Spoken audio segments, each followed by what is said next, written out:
Good afternoon everyone, my name is Zoe and today I'll be doing the introduction for Group 2. We'll be focusing on responding to workplace issues for the D&I at the Workplace Project.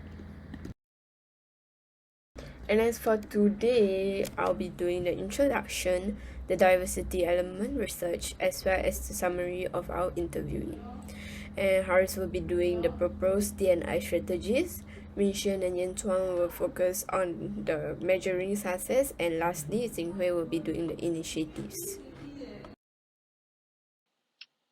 So here's a summary table of our group's discrimination faced by our individual interviewee. We're mostly gotten discriminated through race and religion among the colleagues. For example, we have Madam Pratibha, which is a 34 years old female educator. She experienced getting discriminated because of religion issues, such as the usage of headgear. And then nextly, we have Miss Li Ping, 38 years old Chinese female office admin, getting experience of work discrimination by her colleagues through racial issues. And over here, we have another table which includes two of our members, interviewee, where we have discrimination faced through rumors and woman incapability, which emphasized on the region, gender, and generation challenges. For example, Mr. Daniel Kasim gotten discriminated at work due to the untrue rumors of work admits. And out of the 5 interviews, race seems to be the one standing out amongst all the diversity challenges faced. And because Singapore is a multiracial society, therefore racial harmony is vital for Singapore's social cohesion. So first, let's talk about the background of the issues in Singapore. Singaporeans have the reluctance to discuss racial issues, and it's problematic since the identification of racial disparities is the first step towards resolution. Race is also a taboo topic in conversations, as people fear saying the wrong thing. So according to CNA poll, about 2/3 of respondents in 2016 noted that discussions of race could lead to tension. However, still, Singapore is a multiracial society consisting of 4 races, and thus, some stuff have to be solved. Well, now let's talk about the problem in Singapore. So, firstly, many minority groups in Singapore have found discrimination in applying for jobs and were discriminated during job search. According to CNA, 25% of job applicants in Singapore were discriminated during job search, and which 6.3% involved race in 2021, shown in the source. And a survey done by the Institute of Policy Studies and OnePeople.sg, which is a national body for interracial and interreligious understanding in Singapore. The proportion of Malay and Indian respondents who felt discriminated against when applying for jobs has increased since 2013. A large proportion of minorities, 73% of Malays, 68% of Indians, and about half of others, as they are defined in ethnicity, and which includes Eurasians, felt that they had experienced discrimination when it came to applying for a job. In contrast, 38% of Chinese felt that way, according to a research findings.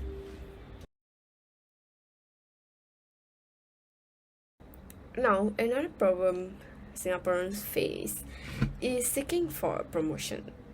Many minority groups faces problems to seek for a promotion because of their race.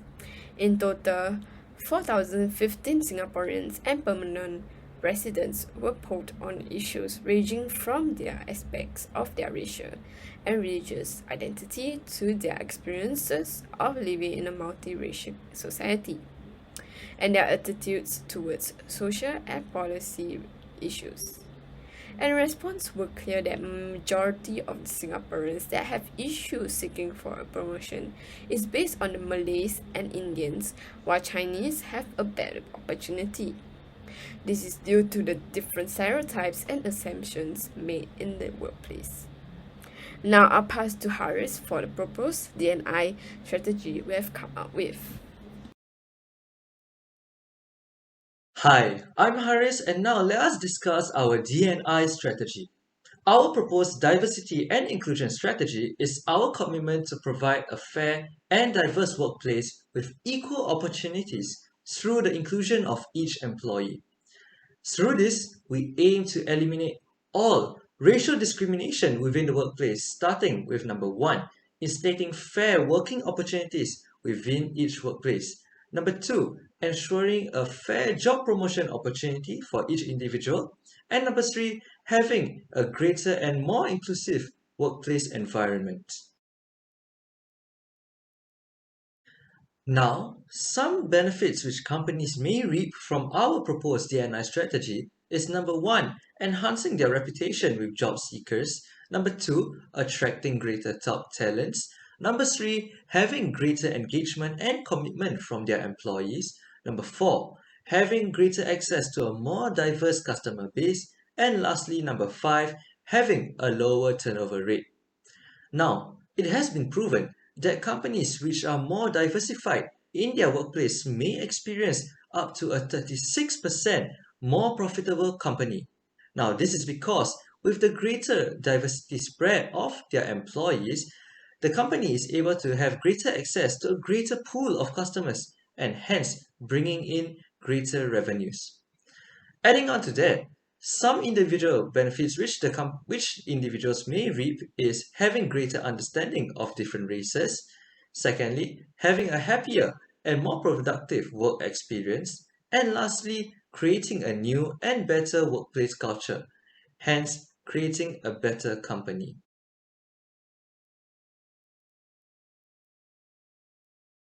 Now, let us take a look at Singtel, who is a Singaporean company which was successful in achieving their D&I strategies.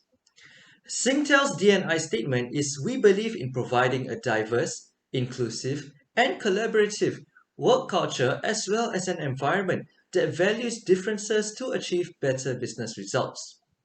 This can be seen in Singtel's efforts with their ethnic distribution in their workforce, with in 2016 having 68% Chinese and 32% made up of Malay, Indian, and other races.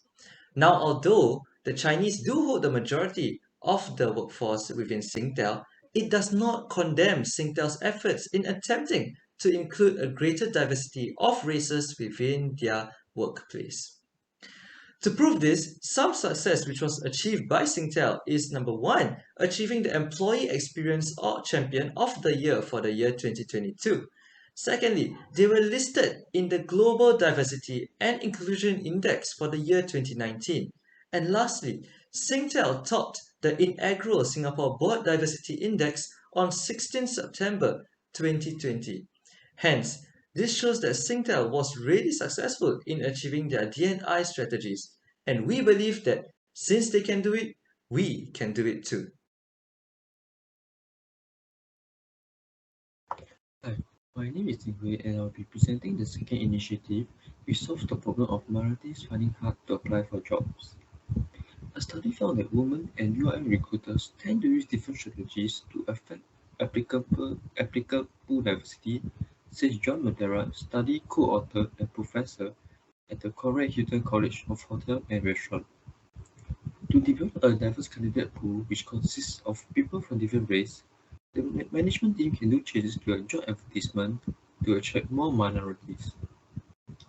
They can post a job ad on minority-specific websites and also include different language which promotes diversity of the company to potential candidates. The company can use blind applications. In order for managers to evaluate candidates entirely on the basis of their abilities, they can use blind applications to eliminate all personal and demographic data. Any information that could lead to bias, such as an applicant's name, residence, school, and graduation date, will be removed from a blank application.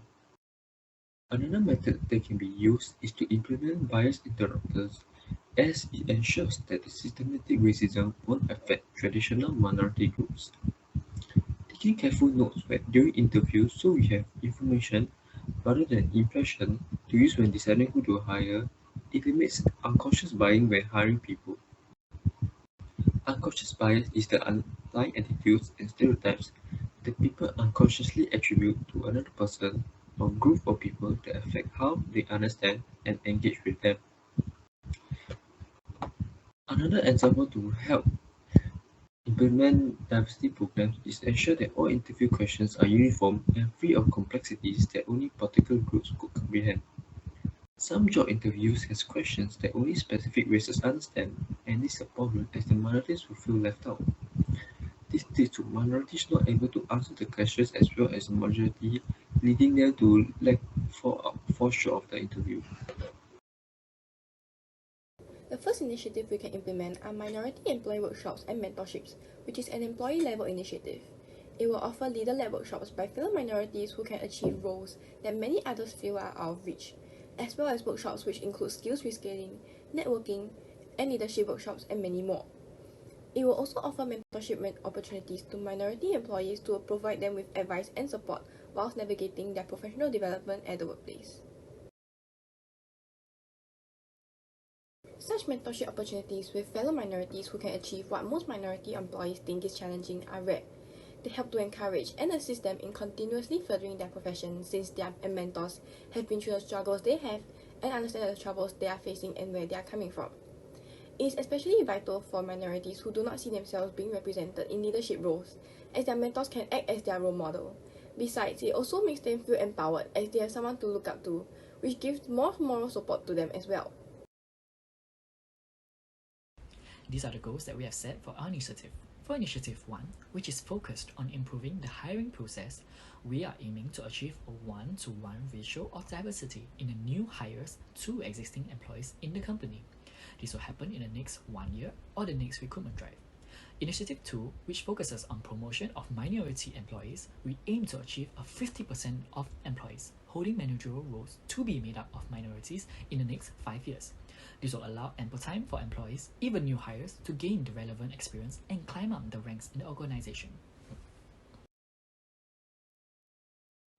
Paying attention to the demographic data in applicant pool and hiring panels helps to ensure that the company is attracting diverse candidates from various backgrounds. Further, a diverse hiring panel helps to prevent unconscious bias in the hiring process, which can lead to a more well-rounded hiring decisions. Hence, it is crucial to review every stage of the recruitment funnel as well as the exit surveys to track the conversion rate of the employees from specific identity groups entering the funnel and being hired. This is because some groups of candidates may get stuck at certain stages of the funnel, and only through the reviews we can pinpoint the grey areas where candidates are dropping out of the funnel, and these results can be measured against the internal diversity targets and industry benchmarks. Moving on, the metric we have chosen for Initiative 2, which is on assigning work fairly, is to implement promotion demographics in the company's annual D&I report. The purpose of the demographics is to show how the percentage of minorities promoted for the year has improved with regards to the improvements made to the assigning of work. Our goal for this initiative is to have at least 50% of minority employees receive a promotion by 2025. One example is the Hilton's Executive Committee Diversity Networking Program. It is a mentorship program whereby the company tracks its employees' progress and continuously gathers feedback from both parties. 20% of the participants have been promoted thanks to this program.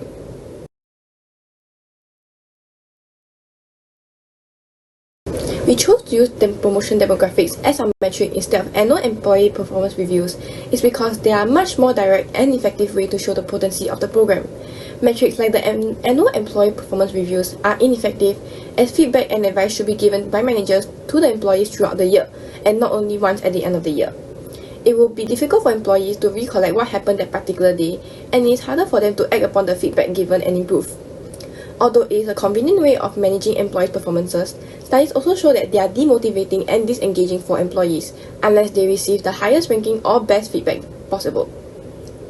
Easy to understand demographics are also much more appealing to clients and employees alike.